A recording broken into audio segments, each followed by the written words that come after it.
Hey there, fable friends.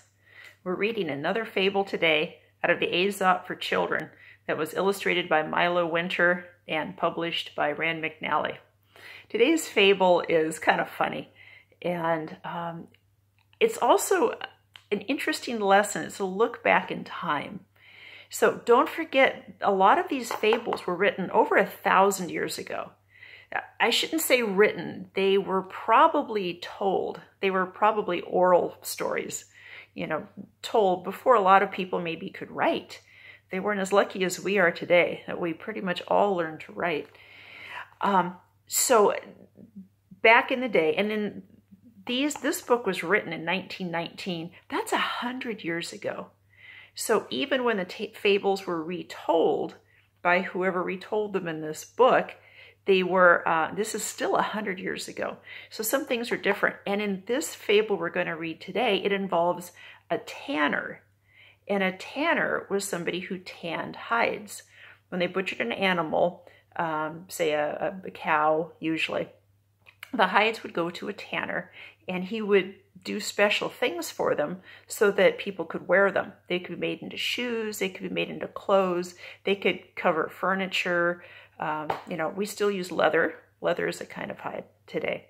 So apparently back in the day, tanners, one of the processes tanners did was when they first got the hides, they would soak them in water before they did all the other magic they did to turn them into leather.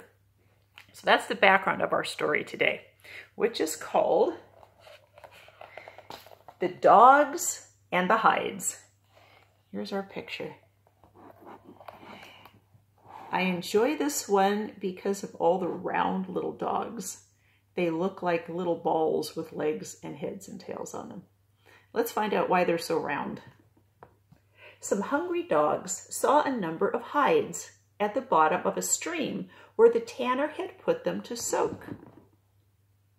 A fine hide makes an excellent meal for a hungry dog, but the water was deep and the dogs could not reach the hides from the bank.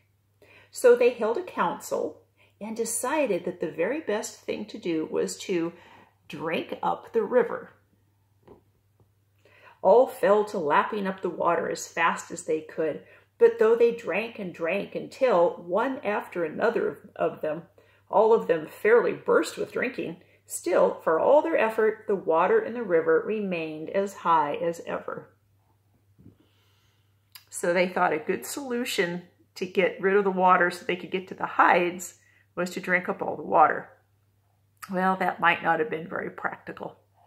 Let's see, our moral says, do not try to do impossible things. Or as we've discussed earlier, don't be a nincompoop. So, as a human, we have a few other options. How would you have got to that hide or those hides?